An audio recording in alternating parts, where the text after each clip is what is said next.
Hello students, welcome back to my channel. तो आज की इस क्लास में हम पढ़ने वाले हैं BA 5th semester minor paper 6 geography का मल्टीपल चॉइस क्वेश्चन हम देखने वाले हैं।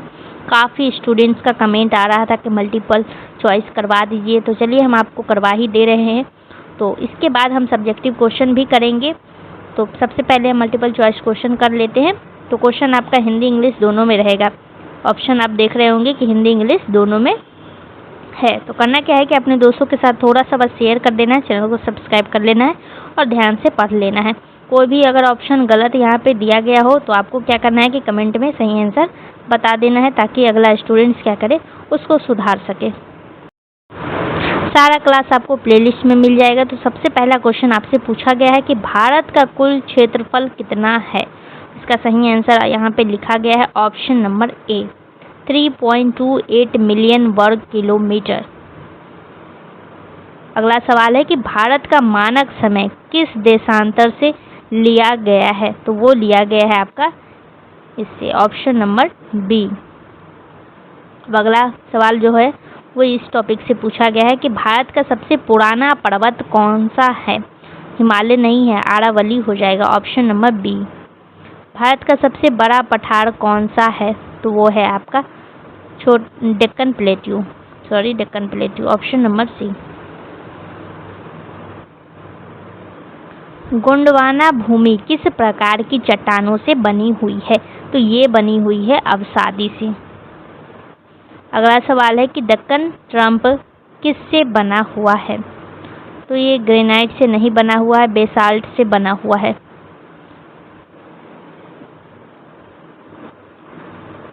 ब्रह्मपुत्र नदी भारत में किस राज्य से प्रवेश करती है।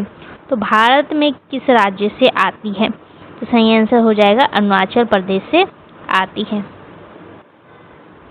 निम्न में से कौन सी नदी पश्चिम की ओर बहती है। तो पश्चिम की ओर बहता है Narmada, option number C. Bharat में वर्षा का मुख्य स्रोत क्या है। तो वो है आपका मानसून। भारत में दक्षिण पश्चिमी मानसून कब आता है। तो वो आता है जून में, मार्च में नहीं आता, जनवरी में भी नहीं, अक्टूबर में भी नहीं, जून में आता है। जलोढ़ मिट्टी कहाँ पाई जाती है। तो यहाँ नहीं पाया जाता है, गंगा मैदान में पाया जाता है। लाल मिट्टी का रंग किस कारण होता है। सही आंसर हो जाएगा आपका लोहा के कारण होता है। कर्क रेखा भारत के कितने राज्यों से गुजरती है। ये क्वेश्चन तो आपका कंपटीशन एग्जाम में भी पूछा जाएगा आपसे। जो भी कंपटीशन की तैयारी करते हैं उनके लिए काफ़ी ये वीडियो हेल्पफुल रहने वाला है। तो 8 सही आंसर हो जाएगा 8। भारत का सबसे दक्षिणी बिंदु कौन सा है। सही आंसर हो जाएगा आपका कन्याकुमारी। हिमालय की सबसे ऊंची चोटी कौन सी है। तो वो है आपका कंचनजंगा। अगला सवाल है कि सतपुड़ा और विंध्याचल के बीच कौन सी नदी बहती है। तो वो बहता है Narmada, option number B. Bharat का न्यूनतम भूभाग कौन सा है। तो वो है आपका हिमालय, ऑप्शन नंबर बी। अगला सवाल है कि दक्कन ट्रम्प का निर्माण किस काल में हुआ था। तो वो हुआ था आपका इसमें, ऑप्शन नंबर सी। अगला सवाल है कि सिंधु नदी का उद्गम कहाँ है। तो वो है आपका मानसरोवर लेक में, ऑप्शन नंबर ए। कौन सी नदी डेल्टा नहीं बनाती है। तो गंगा, ये गलत है, ये भी गलत है, नर्मदा सही आंसर है, ऑप्शन नंबर सी। भारत में शीतकालीन वर्षा किससे होती है। तो वो आपका हो जाता है पश्चिमी से, वेस्टर्न डिस्टर्बेंस के कारण होता है। तो लू क्या है, ये आप भी सुने होंगे गांव में भी कि लू जैसी हवा चले, ऐसा आप सुने भी होंगे। तो लू का मतलब क्या होता है। का मतलब होता है गर्म और शुष्क हवा। काली मिट्टी को क्या कहा जाता है। तो काली मिट्टी को रेगर सॉइल कहा जाता है, रेगुर सॉइल मिट्टी, ऑप्शन नंबर ए। लेटराइट मिट्टी किन क्षेत्रों में पाई जाती है। तो ये पाया जाता है आपका हाई रेनफॉल वाले एरिया में पाया जाता है। अगला सवाल है कि भारत का क्षेत्रफल विश्व के कुल क्षेत्रफल का लगभग कितना प्रतिशत है? वो है आपका 2.4%। भारत का पूर्व पश्चिमी विस्तार लगभग कितना है? तो वो है आपका 2933 किलोमीटर। भारत का सबसे बड़ा मरुस्थल कौन सा है? वो है आपका थार डेजर्ट यानी थार मरुस्थल। अगला सवाल है कि पूर्वी घाट और पश्चिमी घाट किस स्थान पर मिलते हैं? तो मिलते हैं नीलगिरी पहाड़िया पे। अगला सवाल है कि भारत का प्रायद्वीपीय भाग किस प्रकार का है? तो सही आंसर हो जाएगा वेरी ओल्ड या मतलब अत्यंत प्राचीन है। हिमाचल का निर्माण किस प्रकार हुआ है? तो वो हुआ है फोल्ड माउंटेन के कारण। फोल्ड माउंटेन क्या होता है ये हम आपको सब्जेक्टिव जब करवाएंगे ना, तो वहाँ पे हम आपको इमेज के साथ दिखाएंगे कि फोल्ड माउंटेन बनता कैसे है।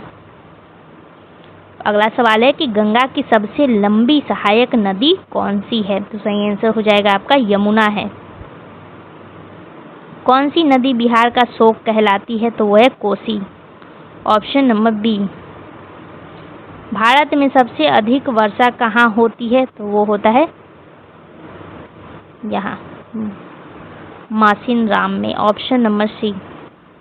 मॉनसून शब्द किस भाषा से लिया गया है? तो ये लिया गया है आपका अरबी भाषा से, अरबिक। अगला सवाल है कि जलोढ़ मिट्टी को और किस नाम से जाना जाता है? तो इसको जाना जाता है खादर और भांगर के नाम से। मरुस्थलीय मिट्टी में किसकी कमी होती है? तो नाइट्रोजन का इसमें कमी होता है, ऑप्शन नंबर ए। अगला सवाल है कि भारत में उष्णकटिबंधीय पर्णपाती वन को क्या कहा जाता है? इसको कहा जाता है monsoon forest, sorry, option number A. कांटेदार वन किस क्षेत्र में पाए जाते हैं? तो ये पाया जाता है शुष्क एरिया में यानी ऑप्शन नंबर बी। अगला सवाल है कि निम्न में से कौन सा वृक्ष सदाबहार वन में पाया जाता है? तो इबोनी पाया जाता है, आबनूस हिंदी में बोलते हैं। भारत में जूट का सबसे बड़ा उत्पादक राज्य कौन सा है? तो है आपका वेस्ट बंगाल यानी पश्चिम बंगाल। अगला सवाल है कि सूती वस्त्र उद्योग का प्रमुख केंद्र कौन सा है? तो वो है मुंबई।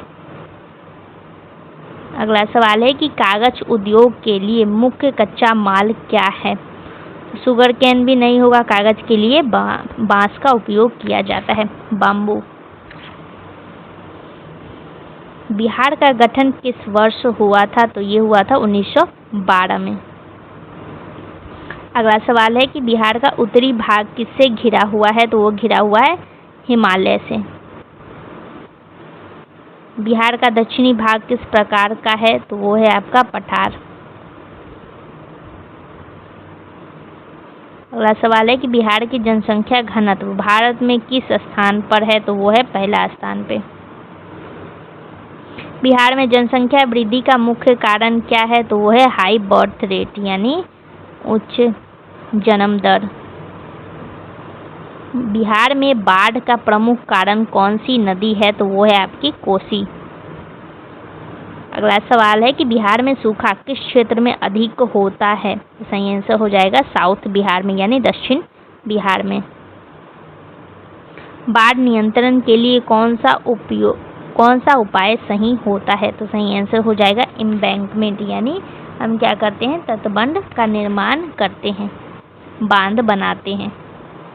भारत में सागौन किस प्रकार के वन में पाया जाता है? तो ये आपका पाया जाता है पर्णपाती वन में। वर्षा की मात्रा 200 सेंटीमीटर से अधिक होने पर कौन सा वन पाया जाता है? तो वो पाया जाता है एवरग्रीन फॉरेस्ट मतलब सदाबहार वन। मैंग्रोव वन कहाँ पाए जाते हैं? तो मैंग्रोव पाया जाता है आपका कोस्टल डेल्टा में पाया जाता है, मतलब कोस्टल एरिया में पाया जाता है, तटीय डेल्टा में। अब हम बात करेंगे एग्रीकल्चर से। इस टॉपिक से सारा क्वेश्चन पूछा गया है कि जूट उत्पादन के लिए कौन सी मिट्टी उपयुक्त होती है? तो जूट के लिए उपयोग किया जाता है एलुवियल सॉइल यानी जलोढ़ मिट्टी का उपयोग किया जाता है। कपास उत्पादन के लिए कौन सी जलवायु उपयुक्त होती है? तो वो आपका होता है हॉट एंड ड्राई यानी गर्म और शुष्क। भारत में चीनी उद्योग का सबसे बड़ा उत्पादक राज्य कौन सा है? तो वो है आपका उत्तर प्रदेश। बिहार को मुख्यतः कितने भौतिक भागों में बांटा गया है? तो इसको बांटा गया है 2 भाग में। अगला सवाल है, बिहार का सबसे ऊंचा स्थान कौन सा है? तो वो है सोमेश्वर पहाड़ी। अगला सवाल है, बिहार की जनसंख्या का मुख्य व्यवसाय क्या है? सही आंसर हो जाएगा आपका एग्रीकल्चर।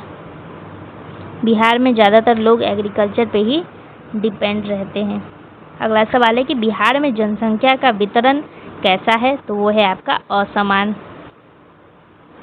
अगला सवाल है कि बिहार में बाढ़ मुख्यतः किस महीने में आती है? तो जनवरी फरवरी में नहीं आती है, मार्च अप्रैल में भी नहीं आती है, जून सितंबर के टाइम में आती है। सही आंसर हो जाएगा ऑप्शन नंबर सी। सूखा होने का मुख्य कारण क्या है?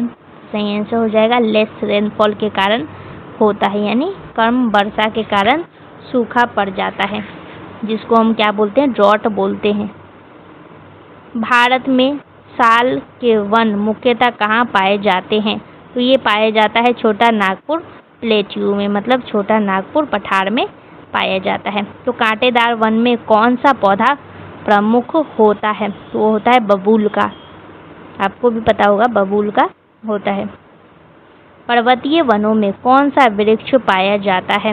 वो पाया जाता है पाइन। Option number B.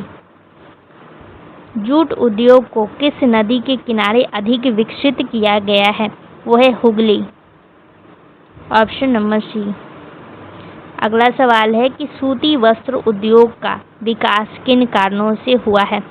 तो कच्चे माल के कारण की उपलब्धियां से भी होती है और श्रमिकों की उपलब्धियां से भी होती है और बाजार की निकटता यानी नियर मार्केट की वजह से भी होता है। तो सही आंसर आपका हो जाएगा ऑप्शन नंबर डी।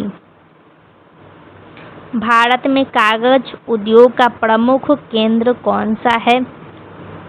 मुंबई नहीं है, दिल्ली भी नहीं है, चेन्नई भी नहीं है, तो सही answer option number A. Bihar में गंगा नदी राज्य को कितने भागों में विभाजित करती है? 2 भागों में करती है। बिहार का उत्तरी मैदान किस प्रकार का है? पठारी नहीं है, जलोढ़ मैदान है। Option number B. अगला सवाल है कि बिहार की जनसंख्या में ग्रामीण आबादी का प्रतिशत लगभग कितना है? तो वो है 80%। बिहार में जनसंख्या घनत्व अधिक होने का कारण क्या है? फर्टाइल लैंड भी है, एग्रीकल्चर भी है, हाई बर्थ रेट भी है, मतलब ऑप्शन नंबर डी। अगला सवाल है कि कोसी नदी को बिहार का शोक क्यों कहा जाता है? तो इसीलिए कहा जाता है क्योंकि बिहार में बार बार बाढ़ आती है। तो ऑप्शन नंबर बी। बाढ़ से बचने का सबसे प्रभावी उपाय क्या है? तो सबसे प्रभावी उपाय है वृक्षारोपण करना चाहिए, बांध बनाना चाहिए, बांध का निर्माण करना चाहिए, तटबंध का निर्माण करना चाहिए, मतलब सही आंसर हो जाएगा आपका ऑप्शन नंबर डी। तो जितना भी ऑब्जेक्टिव क्वेश्चन था आपका माइनर पेपर 6 से वो पूरा कंप्लीट हो चुका है। तो आई होप कि ये वीडियो आप सभी के लिए काफ़ी हेल्पफुल रहेगा। अपने दोस्तों के साथ शेयर कर देना है। बाकी और भी अगर मल्टीपल चॉइस क्वेश्चन आपको चाहिए तो कमेंट में बता देना है। तो जब हम सब्जेक्टिव क्वेश्चन करवाएंगे तो उसी में और एक्स्ट्रा मल्टीपल चॉइस क्वेश्चन भी यूनिट वाइज करवा दिया जाएगा। तो मिलते हैं फिर अगले क्लास में कुछ और क्वेश्चन के साथ, सब्जेक्टिव क्वेश्चन के साथ। तो आप सभी को क्या करना है, बस इतना ही तब तक पढ़ना है, अपने दोस्तों के साथ थोड़ा सा बस शेयर कर देना है। कोई भी दिक्कत हो कमेंट में बोल देना है, तो आपको ये सारा वीडियो प्लेलिस्ट में मिल जाएगा। चलिए क्लास को यहीं पे एंड करते हैं। आप सभी का बहुत बहुत धन्यवाद है।